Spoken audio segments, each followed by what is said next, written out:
Hey everybody, welcome back to the channel. I know some of you watched my previous video on the Jeep Honcho that we pulled out of the salvage yard in Colorado.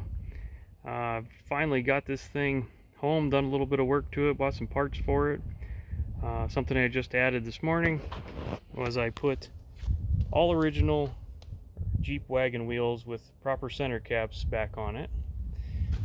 These are kind of uncommon on the front to have the opening for the lockout.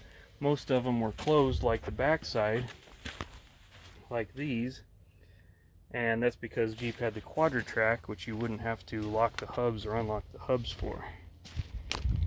This thing's really nice shape, really happy with it so far.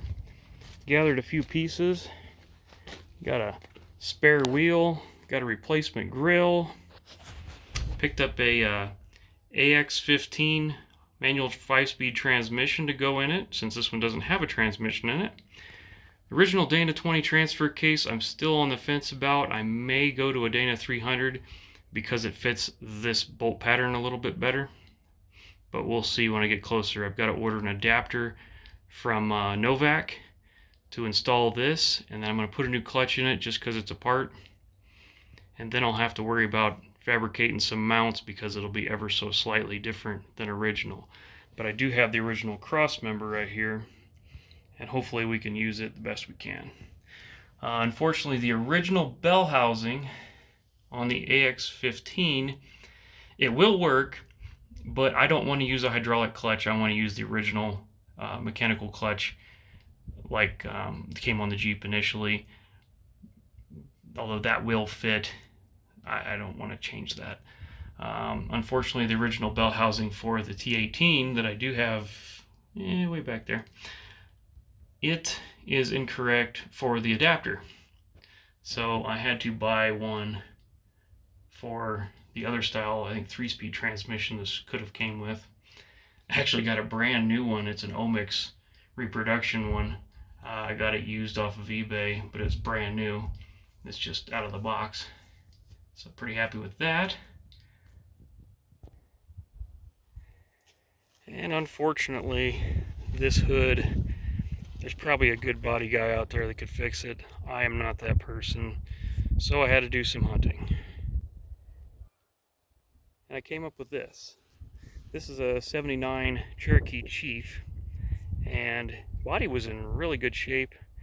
It had a good set of fenders, hood, and a bunch of other pieces. I have stuffed the hood inside. So there's a really nice hood in there, air conditioning system, a bunch of other pieces. And that Cherokee Chief will be donating a lot of its organs for the Honcho project.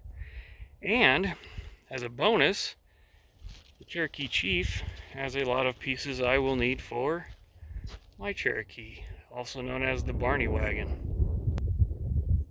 Barney Wagon got its name because first time my friend drove up in it, it was pretty purple at the time from a faded red color, and we called it the Barney Wagon, and it stuck. But it's in pretty good shape other than rust in the fender flares. Part of the reason I was so excited to get this orange one here was for the fender flares. They did get damaged during transport and loading, but I should be able to straighten them out and at least have something better than these giant holes that are back here. Right there. I did get all these lug nuts brand new. There was a really nice set they sold online on one of the Wagoneer pages, and had a whole set of all of them I needed for 6 per wheel times 4, and they look really nice.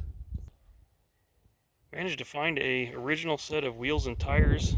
Somebody on one of the Facebook groups for the full-size Jeeps, I put an ad out that I was looking for a set of originals, and someone responded in Colorado and fixed me up. And I appreciate the fact that they had good, decent tires on it, so at least it'll roll around and maybe be able to at least do some breaking in, trying everything out with these tires before I put new ones on.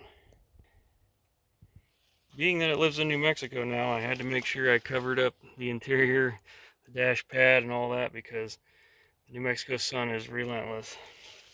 I did pick up a new mirror. The driver's side mirror was missing. And I've got the mirror head and a brand new mirror angle bracket, as well as picked up off eBay a used J10 emblem for the side that was missing. Bought a new gas cap at Napa. I really hope the inside of that tank is okay. I'm pretty concerned as to how long that cap may have been missing before I bought it, how much moisture got in there. We'll find out as soon as we start on this project. But yeah, that's an update on the J10 Honcho, and as soon as I get some other stuff finished, I can start tearing into this, and hopefully that engine's good, but we'll see. If not, I may have a 401. That'd be exciting. Thanks for watching. Stay tuned for more. Hope you enjoy these Jeep videos. I know I'm an IH guy normally, but these full-size Jeeps got a soft spot in my heart. Don't forget to like and subscribe if you love watching this stuff, and I'll keep on filming.